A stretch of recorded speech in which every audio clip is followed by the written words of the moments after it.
जयाच्या जनी जन्मनामार्थ झाला, जयाने सदा वास नामात केला. जयाच्या मुखी सर्वदा नाम कीर्ती, नमस्कार त्या ಬ್ರಹ್ಮ ಚೈತನ್ಯ ಮೂರ್ತಿ. ಶ್ರೀರಾಮ್ ಸಮರ್ಥ. ಎಲ್ಲ ಆತ್ಮಜ್ಯೋತಿಗಳಿಗೆ ಸಾಷ್ಟಾಂಗ ಪ್ರಣಾಮ ಮಾಡುತ್ತಾ, ನನ್ನ ಸದ್ಗುರುಗಳಾದ ಶ್ರೀ ಚಂದ್ರಕುಮಾರ್ ಅವರ ದಿವ್ಯ ಚರಣಾರವಿಂದಕ್ಕೆ ಸಾಷ್ಟಾಂಗ ಪ್ರಣಾಮಗಳನ್ನು ಸಲ್ಲಿಸುತ್ತಾ, ಇಂದಿನ 16 ಮೇ ಶ್ರೀ ಮಹಾರಾಜರ ಪ್ರವಚನ, ದೇಹವು ಪರಮಾರ್ಥಕ್ಕೆ ಸಾಧನೆ ಎಂದು ತಿಳಿಯಬೇಕು. ದೇಹವು, ಈ ದೇಹ ಏನಿದೆಯೋ ಇದು ಸಾಧನೆ ಅಂದರೆ ಒಂದು ಟೂಲ್, ಇನ್ಸ್ಟ್ರೂಮೆಂಟ್ ಅನ್ಕೊಂಬೋಣ. ಇಂಗ್ಲೀಷಲ್ಲಿ ಹೇಳ್ತಾರೆ ಇನ್ಸ್ಟ್ರೂಮೆಂಟ್ ಅಂದರೆ ಇದನ್ನು ಬಳಕೆ ಮಾಡಿ, you have to use this body for the purpose of attaining god realization. ಯಾಕಪ್ಪ ಪರಮಾರ್ಥಕ್ಕೆ ಸಾಧನೆ ಎಂದು ತಿಳಿಬೇಕು ಅಂತ ಮಹಾರಾಜರು ಹೇಳ್ತಾರೆ? ಯಾಕೆಂದರೆ ಈ ದೇಹದ ಮುಖೇನ ಒಳಗಿರೋನು ಅವ್ಯಕ್ತನಾದನು, ನಿರ್ಗುಣ ನಿರಾಕಾರ ಚೈತನ್ಯ, ನಮ್ಮ ಎಲ್ಲರೊಳಗಿರುವ ಚೈತನ್ಯ ಸೂಕ್ಷ್ಮಾತಿ ಸೂಕ್ಷ್ಮ, ಅವ್ಯಕ್ತ. He cannot be seen, but he can be felt and experienced through this body only. ಅದಕ್ಕೆ ದೇವಾದಿ ದೇವತಾ ಕೂಡ ಅವ್ರೇನು ಮಾಡ್ತಾರೆ, ಈ ಮಾನವ ಜನ್ಮ ನಮಗೆ ಬೇಕು ಅಂತ ಸಂತರಾಗಲಿ, ಸಿದ್ಧರಾಗಲಿ, ಸತ್ಪುರುಷರಾಗಲಿ ಅವ್ರು ಬಂದಾಗ, ಅವತಾರ ತಗೊಂಡು ಬಂದಾಗ, ದೇ ವಾಂಟ್ ದಿಸ್ ಬಾಡಿ. ಈ ಬಾಡಿ ಮುಖೇನ ಆ ಭಗವಂತನನ್ನು ಪಡ್ಕೊಂಡು ಭಗವಂತನ ನಾಮವನ್ನು ಸಾರಿ ಎಲ್ಲರಿಗೂ ಭಗವಂತನ ಪ್ರೇಮಕ್ಕೆ ಹಚ್ಚಿ ತಮ್ಮ ಅವತಾರ ಕಾಲವನ್ನು ಸಮಾಪ್ತಿ ಮಾಡಲಿಕ್ಕೆ ಅವರಿಗೆ, ನಮಗೆಲ್ಲರಿಗೂ ಈ ದೇಹ ಬೇಕು.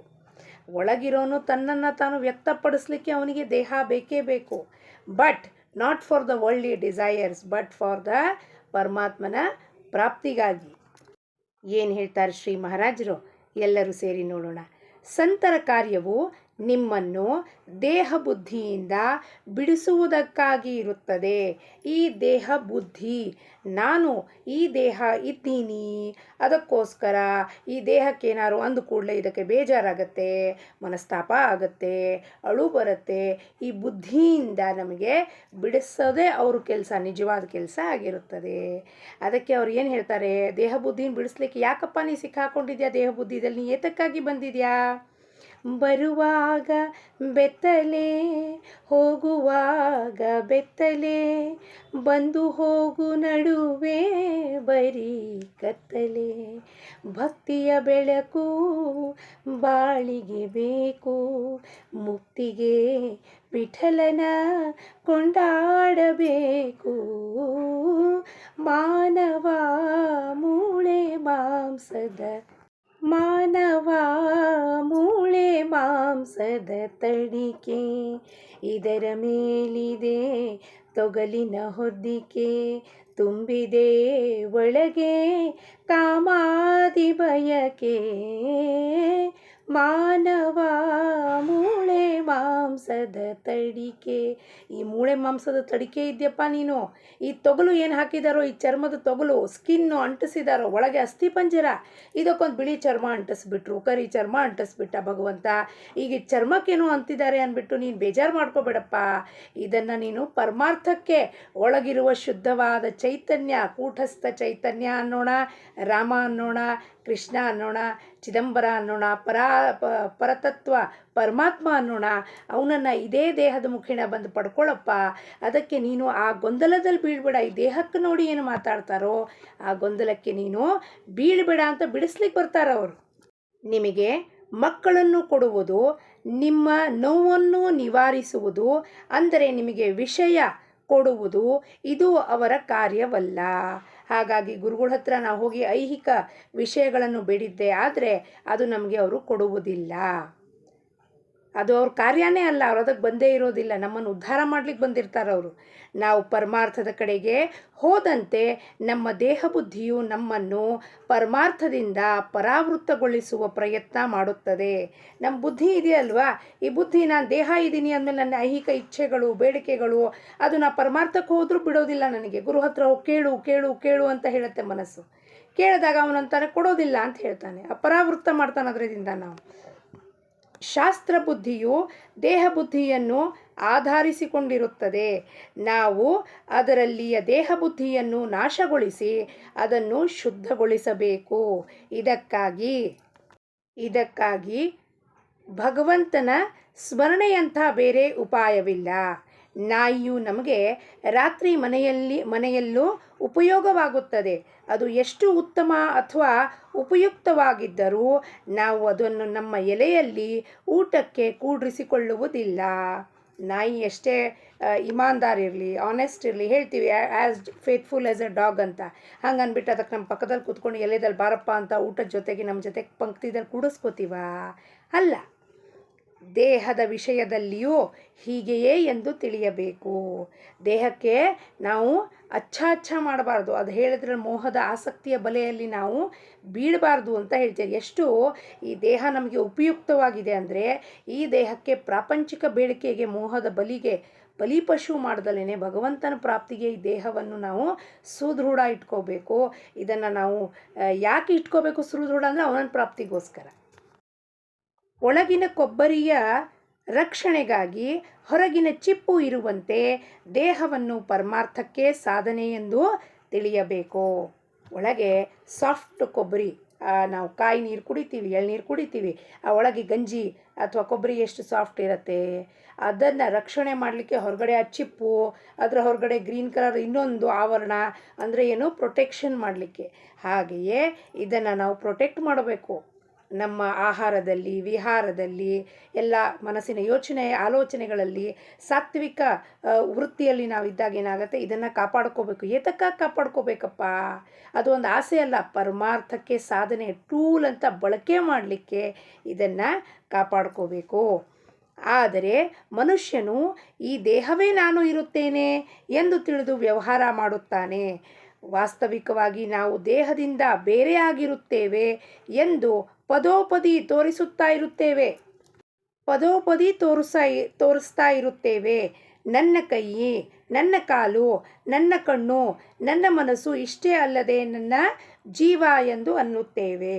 ನೋಡಿ, ನಾವು ಮಾತಾಡುವಾಗ ಸಹಜಿಕವಾಗಿ ವೆರಿ ನ್ಯಾಚುರಲಿ ನಾವು ಈ ಶಬ್ದನ ಬಳಕೆ ಮಾಡ್ತೀವಿ. ಅಯ್ಯೋ, ನನ್ನ ತಲೆ ನೋವ್ತಾ ಇದೆ. ನನ್ನ ತಲೆ ನೋವ್ತಾ ಇದೆ ಅಂದರೆ ನಾನು ಯಾರೋ ಬೇರೆ ಅಂತಾನೆ ಮಾತಾಡ್ತೀನೋ, ಯಾರು ಬೇರೆ ಅಂತಾನೆ ಇಲ್ಲಿ. ಈ ತಲೆ ನಂದು, ಕೈ ನಂದು ಅಂತ ಹೇಳಿದ್ಮೇಲೆ ನಾನು ಯಾರು ಹಂಗಂದ್ರೆ? ನಾನು ಈ ದೇಹನ ಅಲ್ಲ. ನಾವು ಸ್ಪಷ್ಟವಾಗಿ ನಮಗೆ ಮಾತಾಡ್ತಿರ್ತೀವಿ. ಆದರೆ ಇದೆಲ್ಲ ಮಾತನ್ನು ಅರಿವು ಮಾಡ್ಕೊಳ್ಬೇಕು. ಈ ಜ್ಞಾನದ ಮಾತು ಅರಿವು ಮಾಡ್ಕೊಳ್ಬೇಕು ಅಂದರೆ ಗುರು ಬರಲೇಬೇಕು ನಮ್ಮ ಜೀವನ. ಅಲ್ಲಪ್ಪ, ನಿನ್ನ ತಲೆ ನೋವ್ತಿದೆ ಅಂದರೆ ನೀನು ಯಾರಿದ್ದಿ? ಹಾಗಾದರೆ ನಾನು ಯಾರಿದ್ದೀನಿ ಅಂದರೆ ನಾವು ಪ್ರಶ್ನೆ ಮಾಡ್ತೀವಿ. ಹೌದು, ನಾನು ಯಾರಿದ್ದೀನಪ್ಪ? ಪ್ರಶ್ನೆ ಬರುತ್ತವಾಗ. ನನ್ನ ತಲೆ, ನನ್ನ ಕೈ, ನನ್ನ ಬಾಯಿ, ನನ್ನ ಮೂಗು ನಂದು ಇದು ಅಂದರೆ ನಾನು ಯಾರಿದ್ದೀನಿ ಹಂಗಂದರೆ? ಈ ದೇಹ ನನ್ನದು ಅಂತ ಅಂದಮೇಲೆ ನಾ ದೇಹಕ್ಕಿನ್ನ ಯಾರೋ ಬೇರೆ ಇದ್ದವನು ಮಾತಾಡ್ತಿದ್ದ ಅಂತಾನೆ ಒಳಗಿಂದ. ಅವನು ಯಾರು? ಕ್ಷಣಕ್ಕೂ ಪರಮಾತ್ಮ ತೋರಿಸ್ತಿರ್ತಾನಪ್ಪ, ನೀನೇನು ಅಲ್ಲ. ನಾನೀ ದೇಹದ ಮುಖೇನ ಮಾತಾಡ್ತಿದ್ದೀನಿ, ಉಂಡ್ತಾ ಇದ್ದೀನಿ, ಕೂಡಿಸ್ತಿದ್ದೀನಿ, ಶಕ್ತಿ ಮುಖೇನ ಚಲನವಲನ ಮಾಡಿಸ್ತಾ ಇದ್ದೀನಿ. ಆದರೂ ನೀ ತಿಳ್ಕೊತಾ ಇಲ್ಲ. ಅದಕ್ಕೆ ನಾವು ಸತ್ಸಂಗಕ್ಕೆ ಬರಬೇಕು. ಸತ್ಸಂಗಕ್ಕೆ ಬಂದಾಗ ಈ 1 ನಿಮಿಷದ ವಿಡಿಯೋದಲ್ಲಿ ಅರ್ಥ ಆಗೋದಿಲ್ಲ, ಸ್ಟೇಟಸ್ ನೋಡಿದ್ರೆ ಗೊತ್ತಾಗೋಲ್ಲ. ಹಾಗಾಗಿ ಎಲ್ಲರಿಗೂ ಕಳಕಳಿಯಿಂದ ಪ್ರಾರ್ಥನೆ ಏನಪ್ಪ ಅಂದರೆ, ಎಲ್ಲರೂ ಸತ್ಸಂಗಕ್ಕೆ ಬನ್ನಿ, ಸತ್ಸಂಗಕ್ಕೆ ಸೇರ್ಕೊಳ್ಳಿ. ಸತ್ಸಂಗದಲ್ಲಿ ಹಲವಾರು ನಿತ್ಯವೂ ಜರುಗುವ ಎಲ್ಲ ಡಿಸ್ಕೋರ್ಸಸ್ ಮುಖೇನ, ಭಾಗವತಮ್ ಇರಲಿ, ಭಗವದ್ಗೀತಾ ಇರಲಿ, ಮನಾಚೆ ಬೋಧ ಇರಲಿ, ಎಲ್ಲ ಅಷ್ಟಾವಕ್ರ ಗೀತಾ, ಶ್ರೀಧರ ಸ್ವಾಮಿ ಚರಿತ್ರೆ, ಅಭಂಗಗಳು ಮುಖೇನ ನಮಗೇನು ತಿಳಿಸ್ತಾನೆ ಪರಮಾತ್ಮ? ನೀನು ಯಾರಿದ್ಯಪ್ಪ?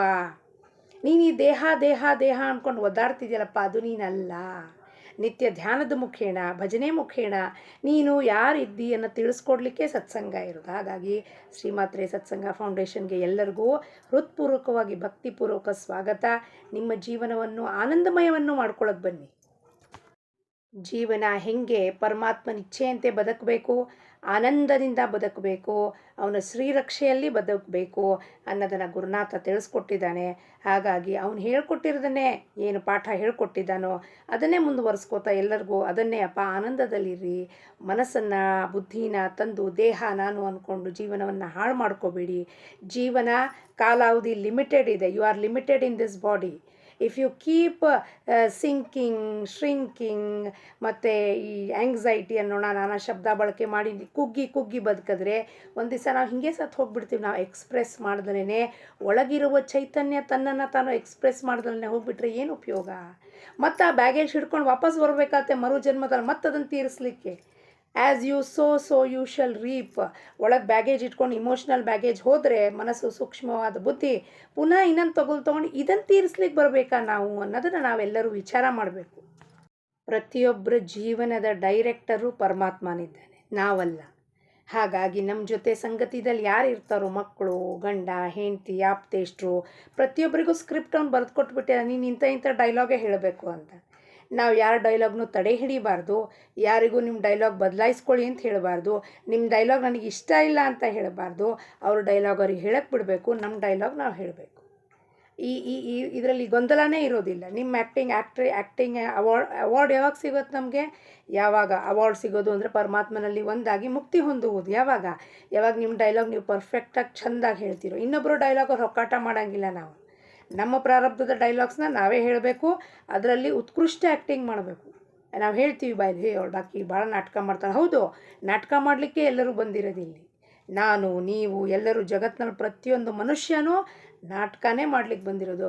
World is a stage, we are all actors and actress ಅಂತ ಕೋಟ್ ಹಾಕ್ತೀವಿ ಶೇಕ್ಸ್ಪಿಯರ್ದು. ಶೇಕ್ಸ್ಪಿಯರ್ ಹೇಳ್ದ, this world is a stage, life is a drama, we are all actors and actresses playing our part. Shakespeare ಮಾತು ನಂಬ್ತೀವಿ, ಆ ಕೋಟೆಲ್ಲ viral ಮಾಡ್ತೀವಿ. ಆದರೆ ಗುರು ಹೇಳಿದ ಮಾತು ಯಾಕೆ ನಂಬೋದಿಲ್ಲ? ನಾವೆಲ್ಲ ನಾಟಕ ಮಾಡಲಿಕ್ಕೆ ಬಂದಿರೋದು. ಜೀವನ ಒಂದು ರಂಗಮಂಚ ಮೇಲುವೆ ನಮ್ಮ ಪಾತ್ರವನ್ನು ಏನೇನು ಕೊಟ್ಟಿದ್ದಾನೋ, ವಹಿಸಿದಾನೋ ಅದನ್ನು ಉತ್ಕೃಷ್ಟವಾಗಿ ಮಾಡುವುದು ಅಂದರೆ ಏನು? ಪರಮಾತ್ಮನಲ್ಲಿ ಒಂದಾಗುವುದು. ಅವ್ನು ಹೇಳಿದ ಡೈಲಾಗ್ ಹೇಳಬೇಕು ನಾವು, ನಮ್ಮ ಮನಸ್ಸಿಂದ ಬಂದಿದ್ದ ಡೈಲಾಗ್ ಹೇಳೋದಲ್ಲ. ಆದರೆ ವ್ಯವಹರಿಸುವುದು ಮಾತ್ರ ನಾನು ಅದೇ ಇರುತ್ತೇನೆ ಎಂದು ತಿಳಿದು ವ್ಯವಹರಿಸುತ್ತೇವೆ. ದೇಹದೊಂದಿಗೆ ಸಂಬಂಧ ಹೆಚ್ಚಿಗೆ ಬರುವಂತೆಯೇ ನಾವು ಭಗವಂತನ ಹತ್ತಿರ ಪ್ರಾರ್ಥಿಸುತ್ತೇವೆ. ಆದರೆ ಹೀಗೆ ಮಾಡಬಾರದು. ನಮ್ಮ ದೇಹದ ಸಂಬಂಧ ಐಹಿಕ ಇಚ್ಛೆಗಳು ಕೇಳೋದು ಅಂದರೆ ಏನು? ದೇಹದ ಮೇಲೆ ಜಾಸ್ತಿ ಮೋಹ ಉಂಟು, ಅದು ಹಾಗೆ ಮಾಡಬಾರ್ದು ಅಂತ ಹೇಳ್ತಾರೆ ಮಹಾರಾಜರು. ನಮ್ಮ ದೇಹದ ಮೇಲಿನ ಪ್ರೇಮ ಕಡಿಮೆ ಆಗುವುದಕ್ಕಾಗಿ ಮತ್ತೊಬ್ಬರನ್ನು ಪ್ರೇಮ ಮಾಡಬೇಕು. ಪ್ರೇಮ ಉಂಟಾಗುವುದಕ್ಕಾಗಿ ನಮಗೆ ನಮ್ಮಂಥ ದೇಹಧಾರಿಯೇ ಬೇಕಾಗುತ್ತಾರೆ. ನಾಯಿ ಅಳುತ್ತಾ ಇದ್ದರೆ ನಮಗೆ ಖೇದವೆನಿಸುವುದಿಲ್ಲ, ಆದರೆ ಒಂದು ಸಣ್ಣ ಮಗು ಅಳುತ್ತಾ ಇದ್ದರೆ ಖೇದವೆನಿಸುತ್ತದೆ. ಸಣ್ಣ ಮಗು ಅಳ್ತಿದ್ರೆ ಅಯ್ಯಯ್ಯೋ ಪಾಪ ಕರ್ಕೊಳ್ರಿ ಆ ಮಗುನ, ಎಷ್ಟೊತ್ತಿಂದ ಅಳಿಸ್ತೀಯಮ್ಮ, ಮಗುನ ಎತ್ಕೊಳ್ಳಮ್ಮ ಬೇಗ ಅಂತ ನಮಗೆ ಒಳಗೆ ಚಡ್ಪಡಿಕೆ ಆಗುತ್ತೆ. ಯಾಕೆ? ನಾವು ದೇಹದಲ್ಲಿದ್ದಾಗ we also have feelings and emotions.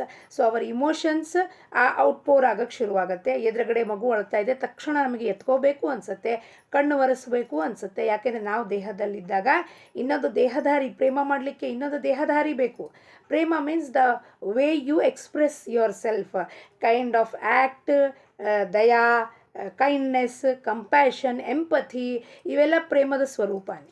So ಆವಾಗ ಕ್ರೋಧನೂ ಪ್ರೇಮದ ಸ್ವರೂಪನೇ. ಆದರೆ ನಾವು ವ್ಯಕ್ತಪಡಿಸುವಾಗ ಇನ್ನೊಂದು ಬೇಕಲ್ಲಿ ವ್ಯಕ್ತಿ, ನಮಗೆ ನಮ್ಮ ಭಾವನೆಯನ್ನು ವ್ಯಕ್ತಪಡಿಸಲಿಕ್ಕೆ ಅದು ದೇಹಧಾರಿ ವ್ಯಕ್ತಿ ಬೇಕು. ಅದಕ್ಕೆ ನಾವು ಇನ್ನೊಬ್ಬರನ್ನ ಪ್ರೇಮ ಮಾಡಿದಾಗ ನಮ್ಮ ದೇಹದ ಮೇಲಿನ ಮೋಹ ಕಡಿಮೆ ಆಗುತ್ತೆ, ಆಸಕ್ತಿ ಕಡಿಮೆ ಆಗುತ್ತೆ. ಈಗ ಒಬ್ಬರು ಹೇಳಿದ್ರು, ನಿಮ್ಮ ಗುರುಗಳದ್ದು ವೈನಿ, ನಿಮ್ಮ ಗುರುಗಳದ್ದು ನೀವು ನಿತ್ಯ ಫೋಟೋ ಎಷ್ಟು ಚೆಂದಾಗಿ ವಿಡಿಯೋ ಮಾಡಿ ಹಾಕ್ತಿರ್ರಿ, ಅದೆಷ್ಟು ಪ್ರಕಾಶಮಾನವಾಗಿ ಕಾಣಿಸುತ್ತೆ, ನವಿಲ್ಗರಿ ಹಾಕಿರ್ತೀರಾ, ಸನ್ಫ್ಲವರ್ ಹಾಕಿರ್ತೀರಾ, ಎಷ್ಟು ಸುಂದರವಾಗಿ ಕಾಣಿಸುತ್ತೆ. ಅಪ್ಪ ನಾನು ಮಾಡೋದಿಲ್ಲ, ಅದು ಇನ್ನೊಬ್ರು ಯಾರೋ ಮಾಡಿಕೊಡ್ತಾರೆ, ಅವ್ರು ನಿತ್ಯ ಹೀಗೆಲ್ಲ ಸುಂದರವಾಗಿ ಮಾಡಿಕೊಡ್ತಾರೆ. ಬಟ್ ಈ AI ಟೆಕ್ನಾಲಜಿಯಿಂದ ಮಾಡೋಕ್ಕೂ ಕೂಡ ಅವರಿಗೆ 2-3 ಗಂಟೆಗಳ ಕಾಲ ಬೇಕು. ಆ ವಿಡಿಯೋ ಮತ್ತು ಒಂದು ಫೋಟೋ ಮತ್ತು ಇನ್ನೊಂದು ಹಾಡು, ಆ ನವಿಲ್ಗರಿಗಳು ಅಂತ ಹಾರ ಅಂಥದ್ದು ಪುಷ್ಪ, ಇದನ್ನು ಹಾಕಲಿಕ್ಕೆ ಮಾಡಲಿಕ್ಕೆ ಈಗ ನಿತ್ಯ ಈ ಪ್ರವಚನವನ್ನು ವಿಡಿಯೋ ಮುಖೇನ ಬ್ಯಾಕ್ಗ್ರೌಂಡಲ್ಲಿ ಒಂದು ಹಾಡು, ಒಂದು ಕವರ್ ಪೇಜು ಎಲ್ಲ ಮಾಡಿ ಹಾಕಲಿಕ್ಕೆ ಆ ಹುಡುಗ ಯಾರು ಮಾಡ್ತಿದ್ದಾನೋ ಪವನ್ ಕುಮಾರ್, ಅದಕ್ಕೆ ಸಮಯ ಬೇಕು. ಸುಮ್ಮನೆ ಒಂದು ನಿಮಿಷಕ್ಕೆ ಹಿಂಗೆ ಹಾಕಿದ ಕೂಡಲೇ ವಿಡಿಯೋ ಟಕ ಬರೋದಿಲ್ಲ. ಅದಕ್ಕೆ AI ಟೆಕ್ನಾಲಜಿ ನೋಡಬೇಕು, ಮ್ಯೂಸಿಕ್ ಯಾವ್ದು ಹಾಕಬೇಕು, ಅದಕ್ಕೂ ಉಪಯೋಗಿಸಬೇಕು ಬುದ್ಧಿನ. ನಾವು ಎಷ್ಟು ಕೆಲಸ ಇರುತ್ತೆ ನೋಡಿ. ಅದಕ್ಕೆ ಇನ್ನೊಬ್ಬರನ್ನ ಪ್ರೇಮ ಮಾಡಿದಾಗ ನಮಗೆ ಗೊತ್ತಾಗತ್ತೆ ನಾವು ಮಾಡ್ತಿರೋದು ಯಾವುದು ಹೆಚ್ಚುಗಾರಿಕೆತನ ಅಲ್ಲ. ಅದಕ್ಕೆ ನಾವು ಇನ್ನೊಬ್ಬರನ್ನ ಅಪ್ರಿಷಿಯೇಟ್ ಮಾಡ್ಬೇಕು, ಅವ್ರು ಕೆಲಸ ಮಾಡಿದ್ದನ್ನ. ದೇವರ ಮೇಲೆ ಪ್ರೇಮ ಮಾಡುವುದಕ್ಕಾಗಿ ದೇವರನ್ನು ನಮ್ಮಂತೆಯೇ ದೇಹಧಾರಿಯನ್ನು ಕಲ್ಪಿಸಬೇಕಾಗುತ್ತದೆ. ಆದ್ದರಿಂದ ನಮ್ಮ ದೇಹದ ಮೇಲಿನ ಪ್ರೇಮ ಕಡಿಮೆ ಆಗುವುದಕ್ಕಾಗಿ, ದೇಹ ಬುದ್ಧಿ ಕಡಿಮೆ ಆಗುವುದಕ್ಕಾಗಿ ಸಗುಣ ಮೂರ್ತಿಯ ಅಥವಾ ಸದ್ಗುರುಗಳ ಧ್ಯಾನ ಮಾಡಬೇಕಾಗುತ್ತದೆ. ನಾವು ಸದ್ಗುರುಗಳನ್ನ ಬರೀ ಫೋಟೋದಲ್ಲಿ ನೋಡ್ಬಿಟ್ರೆ ನಮಗೆ ಇದಾಗೋದಿಲ್ಲ. ಯಾವಾಗ ಶಂಕರ್ಲಿಂಗ ಭಗವಾನರು ಜಾನಕಜ್ಜಿ ಅವ್ರ ಅನುಭವ ಕೇಳಿದಾಗ ಅವ್ರ ಅನುಭವ ಇತ್ತು, ಜಾನಕಜ್ಜಿ ಅನುಭವ. ಆ ಅನುಭವ ನಮಗ್ ಬರ್ಬೇಕಲ್ವಾ? ಸದ್ಗುರು ನಮ್ಮ ಜೀವನದಲ್ಲಿ ಬರ್ಬೇಕಲ್ವಾ? ಜಾನಕಜ್ಜಿ ಯಾವ ರೀತಿಯಲ್ಲಿ ಪಾದಪೂಜೆ ಮಾಡ್ತಿದ್ರು, ಯಾವ ರೀತಿಯಲ್ಲಿ ಅವ್ರಿಗೆ ಊಟ ಮಾಡಿಸ್ತಿದ್ರು, ಯಾವ ರೀತಿಯಲ್ಲಿ ಕೊಂಡಾಡ್ತಿದ್ರು, ಯಾವ ರೀತಿಯಲ್ಲಿ ಸ್ತುತಿ ಮಾಡ್ತಿದ್ರು, ಇದು ಜಾನಕಜ್ಜಿ ಅವರ ಅನುಭವ ಇತ್ತು ಶಂಕರ್ಲಿಂಗ ಭಗವಾನರ ಜೊತೆಗೆ. ಆದ್ರೆ ನಮಗೆ ಆ ಅನುಭವ ಬರ್ಬೇಕಲ್ವಾ ಜೀವನದಲ್ಲಿ? ಅದಕ್ಕೆ ಸಗುಣದಲ್ಲಿ ಸದ್ಗುರು ಬರಲೇಬೇಕು. ಆ ಭಗವಂತನನ್ನ ಪೂಜಿಸ್ಬೇಕು, ಕೊಂಡಾಡಬೇಕು, ಸ್ತುತಿ ಮಾಡಬೇಕು, ತಿನ್ನಿಸ್ಬೇಕು, ಗಂಧ ಲೇಪನ ಮಾಡಬೇಕು, ಅತ್ತರ್ ಹಚ್ಚಬೇಕು. ಇವೆಲ್ಲ ಏನು ಭಾವನೆ ಒಳಗೆ ಅಡಕವಾಗಿರುತ್ತೋ ಆ ಭಾವನೆಯನ್ನ ಫೀಲಿಂಗ್ಸ್ ಅಂಡ್ ಇಮೋಷನ್ಸ್ ಭಗವಂತನ ಪ್ರತಿ ನಾವು ವ್ಯಕ್ತಪಡಿಸ್ಲಿಕ್ಕೆ ಸಗುಣದಲ್ಲಿ ಆ ಭಗವಂತ ಸದ್ಗುರು ರೂಪದಲ್ಲಿ ಬಂದಾಗ ಅವಾಗ ನಾವು ಮರ್ತೋಗ್ಬಿಡ್ತೀವಿ ನಾವು ಯಾರು ಇರ್ತೀವಿ ಅಂತ. ನಮ್ಗೆ ದೇಹದ ಮೇಲೆ ಅರಿವೇ ಇರೋದಿಲ್ಲ. ನಾವು ವಿಚಾರ ಮಾಡ್ರಿ, ಪಾದ ಪೂಜೆ ಮಾಡುವಾಗ, ಹಾರ ಮಾಡುವಾಗ ನಾವ್ ಯಾರು ಇರ್ತೀವಿ ಅನ್ನೋದು ಮರ್ತೋಗ್ಬಿಟ್ಟಿರ್ತೀವಿ. ನಾ ದೀಪ ಇದ್ದೀನ್ರಿ, ನಾನ್ ಮುಂಬೈನಲ್ಲಿ ಇದ್ದೇರಿ, ಗಿರಿನಗರಕ್ಕೆ ಬಂದ್ವಿ, ಇವೆಲ್ಲ ಮರ್ತೇ ಹೋಗ್ಬಿಟ್ಟಿರುತ್ತಲ್ವಾ? ಅಂದ್ರೆ ದೇಹದ ಮೇಲಿನ ಮೋಹ ಏನಾಗಿರುತ್ತವಾಗ ದೇಹದ ಮೇಲೆ ಅರಿವಿರೋದಿಲ್ಲ. ಅದಕ್ಕೆ ಸಗುಣ ಭಕ್ತಿಗೆ ಅಷ್ಟು ಮಹತ್ವ ಇರೋದು. ವೆನ್ ಯು ಆರ್ ಡೂಯಿಂಗ್ ಸಗುಣ ಭಕ್ತಿ ಯು ಫರ್ಗೆಟ್ ಯುವರ್ ಸೆಲ್ಫ್. ಜಬ್ ಮೇ ಹರಿ ಕಾ ಚಿಂತನ್ ಕರು, ಹರಿ ಮೇರಿ ಚಿಂತಾ ಕರೆ. ಹರಿ ಚಿಂತನ ಮಾಡ್ತಿರ್ಬೇಕು. ಚಿಂತನ ಏನ್ ಹಾಕಿದ್ರೆ ಚಂದ ಕಾಣಿಸುತ್ತೆ ನೋಡಿ. ಒಂದು ಉತ್ಸವ, ಒಂದು ಆಶ್ರಮದಲ್ಲಿ ಹೋದಾಗ, ಗುರುಗಳಿದ್ದಾಗ ನಾವು ಆ ಕೆಲಸ ಮಾಡೋದ್ರಲ್ಲಿ ಎಷ್ಟು ನಿರತರಾಗಿರ್ತೀವಿ, ಮನಸ್ಸನ್ನ ತೊಡಗಿಸಿರ್ತೀವಿ ಅಂದ್ರೆ ನಾನ್ ಯಾರಿದ್ದೀನಿ ಅನ್ನೋದು ಮರ್ತು ಹೋಗ್ಬಿಟ್ಟಿರ್ತೀನಿ. ನನ್ನ ಆಸ್ತಿ, ಅಂತಸ್ತು, ದಿಸ್ಸು, ದಟ್ಟು, ಪೊಸಿಷನ್, ಸ್ಟ್ಯಾಟಸ್ಕೋ ಎಲ್ಲ ಮರ್ತು ಬಿಟ್ಟು ಕೇವಲ ನಾವು ಆ ಚಂದಾಗೆ ಗುರುಗಳು ಇದ್ರ ಮುಂದೆ ರಂಗೋಲಿ ಹಾಕ್ಬೇಕು, ಹೂ ಇಡಬೇಕು, ದೀಪ ಹಚ್ಚಿಡ್ಬೇಕು, ಅವ್ರ ಪೂಜೆಗೆಲ್ಲ ಅಣಿ ಮಾಡ್ಕೊಡ್ಬೇಕು. ಇದನ್ನೆಲ್ಲ ಮಾಡುವಾಗ, ಸಗುಣ ಭಕ್ತಿ ಮಾಡುವಾಗ ಈ ದೇಹದ ಮೇಲಿನ ಬುದ್ಧಿ ಕಡಿಮೆ ಆಗ್ತಾ ಹೋಗುತ್ತದೆ. ಅದಕ್ಕೋಸ್ಕರನೇ ನಾವು ಸದ್ಗುರುಗಳ ಸೇವೆ ಮಾಡೋದ್ರಲ್ಲಿ ನಿರತರಾಗಿರ್ಬೇಕು. ಆದ್ರೆ ಅಲ್ಲಿ ಅಸೂಯತನ ಅಥವಾ ಕಾಂಪಿಟಿಷನ್, ಕಂಪ್ಯಾರಿಸನ್, ಪೈಪೋಟಿ ಇರಬಾರದು. ಅದು ದೃಢವಾಗುತ್ತಾ ಹೋದಂತೆ ನಾವು ನಮ್ಮನ್ನು ಮರೆಯುತ್ತಾ ಹೋಗುತ್ತೇವೆ. ಹಾಗೂ ನಾವು ದೇಹ ಬುದ್ಧಿಯ ಆಚೆಗೆ ಹೋದೆ ಅಂದರೆ ಸದ್ಗುರುಗಳ ನಿಜವಾದ ಸ್ವರೂಪವು ದೇಹಾತೀತ ಇರುತ್ತಾರೆ ಎಂಬ ಅನುಭವ ಬರುತ್ತದೆ. ಆ ದೃಢತ್ವ ಬರ್ತಾ ಹೋದಂಗೂ ನಮ್ಗೆ ಸದ್ಗುರುಗಳ ನಿಜವಾದ ಸ್ವರೂಪದ ದರ್ಶನ ಅನುಭವ ಆಗತ್ತೆ. ಸದ್ಗುರು ದೇಹಕ್ಕೆ ಅತೀತನಾಗಿರುತ್ತಾನೆ, ದೇಹದಲ್ಲಿ ಇರುವುದಿಲ್ಲ ಅವನು. ದೇಹಾತೀತ, ಕಾಲಾತೀತ, ಗುಣಾತೀತ. ಸದ್ಗುರುವು ನಿರ್ಗುಣ ನಿರಾಕಾರ ಸ್ವರೂಪದ ನಿಜವಾದ ಅನುಭವ ನಮಗೆ ಬರುತ್ತದೆ, ಖಂಡಿತವಾಗ್ಲೂ ಬರುತ್ತದೆ. ದೇಹ ಬುದ್ಧಿಯು ನಷ್ಟವಾದಂತೆ ಸದ್ಗುರುಗಳ ನಿಜವಾದ ಪರಿಚಯ ಆಗುತ್ತದೆ. ಇದ್ರ ಮೇಲ್ಗಡೆ ನಷ್ಟ ಆಯ್ತು, ಇದು ಪುಡಿ ಈ ಜೀವಂತ ಇದ್ದಾಗಲೇ ಪುಡಿ ಆಗ್ಬೇಕು. ಈಗೋ ಶುಡ್ ಬಿ ಬಿಕಮ್ ಝೀರೋ. ಅವಾಗ ಸದ್ಗುರುಗಳದ ನಿಜವಾದ ಪರಿಚಯ ಆಗುತ್ತದೆ. ಅವನು ದೇಹಧಾರಿ ಅಲ್ಲ, ತೊಗಲು ಹಾಕೊಂಡಿರೋನಲ್ಲ. ಅವಾಗ ನಮಗ್ ಗೊತ್ತಾಗತ್ತೆ ಅವನ ಒಳಗೆ ಯಾರಿದ್ದಾನೆ, ಅದು ನಿಜವಾದ ದರ್ಶನ ಆಗತ್ತೆ. ಯಾರ ದೇಹಾಭಿಮಾನವನ್ನು ನಷ್ಟ ಮಾಡಿಕೊಂಡಿರುವರೋ ಅಂಥವರ ಬಗ್ಗೆ ದೊಡ್ಡ ಜ್ಞಾನಿಗಳು ಕೂಡ ಮತ್ಸರ ಪಡುತ್ತಾರೆ. ನಾನು ದೇಹವಿರುತ್ತೇನೆ ಎಂದು ಅನ್ನುವುದಕ್ಕಿಂತ ಗಾಢವಾದ ಅಜ್ಞಾನವು ಬೇರೆ ಒಂದಿಲ್ಲ. ನಾನು ದೇಹ ಇರುತ್ತೇನೆ, ಯಾವಾಗ ನಾವು ಹೇಳ್ತೀವಿ I am this, I am that, I am such officer, I am such a manager, I am from such family, this, that, we have ಆಸ್ತಿ, ಅಂತಸ್ತು ಅಂತ ಹೇಳಿದಾಗ ಅದಕ್ಕಿಂತ ಗಾಢವಾದ ಅಜ್ಞಾನವೂ ಬೇರೆ ಒಂದಿಲ್ಲ. ನಿಜವಾಗಿಯೂ ನಾನು ಭಗವಂತನವನಾಗಿದ್ದು ದೇಹದವನೇ ಇರುತ್ತೇನೆ ಅನ್ನುವುದಕ್ಕಿಂತ ಮತ್ತೊಂದು ಸುಳ್ಳು ಇರುವುದಿಲ್ಲ. ನಾನು ಭಗವಂತನವನಿದ್ದೀನಿ, ಇದು ಸತ್ಯ.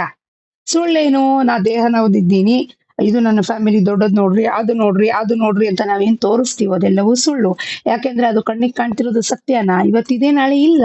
ಮತ್ತದು ಅಸತ್ಯ, ಅಸಾರ, ಅಶಾಶ್ವತ, ನಶ್ವರ ವಸ್ತು ಹಿಡ್ಕೊಂಡ್ಬಿಟ್ಟು ನಾನು ಅಂತಿದ್ದೀನಿ ಇದು ಸತ್ಯ ಅಂತ. ಅದು ಸರ್ವಥಾ ಸುಳ್ಳು, ಮಿಥ್ಯಾ. ಪ್ರಪಂಚದಲ್ಲಿ ಸಂಕಟಗಳು ಬರುತ್ತೇವೆ, ಆದರೂ ಕೂಡ ಪ್ರಪಂಚವನ್ನು ಬಿಡಬೇಕೆಂದು ಅನಿಸುವುದಿಲ್ಲ. ಇದಕ್ಕಿಂತ ಬೇರೆ ಭಗವಂತನ ಮಾಯೆ ಯಾವುದು? ಪ್ರಪಂಚದಲ್ಲಿ ಸಂಕಟ ಬಂತು, ವಿಪತ್ತಿ ಬಂತು, ಮತ್ತೆ ಬೇಕಾದಷ್ಟು ಮಾನ ಅಪಮಾನ ನಿಂದನೆಗಳಾಯ್ತು. ಆದ್ರೆ ಪ್ರಪಂಚ ಬಿಟ್ಬಿಟ್ವ ನಾವು, ಬೇಡ ರೀ ಇವತ್ತಿಂದ ನಾನು ಯಾರನ್ನು ಮಾತಾಡ್ಸೋದಿಲ್ಲ, ನಾನು ಏಕಾಂತದಲ್ಲಿ ನಾಮಸ್ಮರಣೆ ಮಾಡ್ಕೊಂಡು ಕೂತ್ರಿ, ಜಗತ್ತೇ ಬೇಡ ಅಂತ ಬಿಟ್ಟಿದೀವ? ಇಲ್ಲ. ಮತ್ತದೇ ಜಗತ್ತಲ್ಲಿ ಹೋಗಿ ಅದೇ ಗುಂಡಿದಲ್ಲಿ ಬಿದ್ದು ಸಾಯ್ತಿರ್ತೀವಿ ನಾವು. ಇದಕ್ಕಿಂತ ಬೇರೆ ಭಗವಂತನ ಮಾಯೆ ಯಾವುದು? ಅತಿ ಸಹವಾಸದಿಂದಾಗಿ ದೇಹದ ಮಮತ್ವವು ಕಡಿಮೆಯಾಗುವುದಿಲ್ಲ. ಭಗವಂತನ ಸಹವಾಸದಿಂದ ಅಂದರೆ ದೇವರಿಗೆ ಹೋಗುವುದು, ಜಪ ಮಾಡುವುದು ಮುಂತಾದ ನಿಯಮ ಮಾಡುವುದರಿಂದ ದೇಹದ ಮಮತ್ವವನ್ನು ಸ್ವಲ್ಪ ಸ್ವಲ್ಪ ಕಡಿಮೆ ಆಗುತ್ತದೆ. ದೇಹದ ಸಹವಾಸದಿಂದ ನಾವು ದೇಹದವರಾಗುತ್ತೇವೆ, ನಾಮದ ಸಹವಾಸದಿಂದ ನಾವು ಪರಮಾತ್ಮನವರಾಗುತ್ತೇವೆ. ಹಾಗಾಗಿ ನೀವು ಎಲ್ಲರೂ ವಿಚಾರ ಮಾಡ್ಬೇಕು, ಏನಪ್ಪಾ, ದೇಹದ ಸಹವಾಸದಿಂದ ನಾವು ದೇಹದವರಾಗುತ್ತೇವೆ. ಈ ದೇಹ ನಂದು, ಹಾಗಾಗಿ ನಾನು I am this, I am that, I am this, I am that ಅನ್ನೋದ್ರಲ್ಲೇ ಕರ್ಮದ ರಾಶಿ ಮತ್ತೆ ಗುಡ್ಡೆ ಮಾಡಿ ನಾವು ಇದೇ ಜನ್ಮದನ್ನ ಮತ್ತೆ ಇನ್ನೊಂದು ಜನ್ಮಕ್ಕೆ ಕ್ಯಾರಿ ಫಾರ್ವರ್ಡ್ ಮಾಡ್ಕೊಂಡು ಹೋಗಿ ಮತ್ತೆ ಅದನ್ನೇ ಅನುಭವಿಸ್ಲಿಕ್ಕೆ ಬರ್ಬೇಕಾ? ಅಥವಾ ನಾಮದ ಸಹವಾಸದಿಂದ ನಾವು ಪರಮಾತ್ಮನವರಾಗುತ್ತೇವೆ ಅಂದು ಪರಮಾತ್ಮನಲ್ಲಿ ಒಂದಾಗಿ ಪರಮಾತ್ಮನ ಜೊತೆ ಆನಂದದಲ್ಲಿ ಇರ್ಬೇಕಾ ಸದಾಕಾಲ 24/7 ಅನ್ನೋದನ್ನ ವಿಚಾರ ನಾವು ಮಾಡಬೇಕು. ಹಾಗಾಗಿ ನಾವೆಲ್ಲರೂ ಈ ಪ್ರಶ್ನೆಯೊಂದಿಗೆ ಇವತ್ತು ಎಲ್ಲರೂ ಈ ಮನೆಗೆ ಹೋಗುವಾಗ ಈ ಪ್ರಶ್ನೆಯನ್ನು ತಗೊಂಡು ಹೋಗಿ ವಿಚಾರ ಮಾಡೋಣ. ನಾವು ಏನಾಗಬೇಕು? ದೇಹ ಬುದ್ಧಿಯಿಂದ ದೇವತ್ವ ಬುದ್ಧಿಗೆ ಹೋಗ್ಬೇಕೋ, ದೇಹ ಬುದ್ಧಿಯಿಂದ ಆತ್ಮ ಬುದ್ಧಿಗೆ ಹೋಗ್ಬೇಕೋ, ಮನುಷ್ಯನಿಂದ ನಾನು ಪರಮಾತ್ಮನ, ನರನಿಂದ ನಾರಾಯಣ ಆಗ್ಬೇಕು ಅನ್ನೋದು ವಿಚಾರ ಮಾಡೋಣ. ಇಂದಿನ ಬೋಧವಚನ ಭಗವಂತನ ಸ್ಮರಣೆಯಲ್ಲಿ ದೇಹ ಬುದ್ಧಿಯ ಮರಣವಿರುತ್ತದೆ ಅಂತ ಹೇಳುತ್ತಾ ಜಾನಕಿ ಜೀವನ ಸ್ಮರಣೆ. ಜೈ ಜೈ ರಾಮ್. ಲೋಕಾಹ ಸಮಸ್ತಾಹ ಸುಖಿನೋ ಭವಂತು.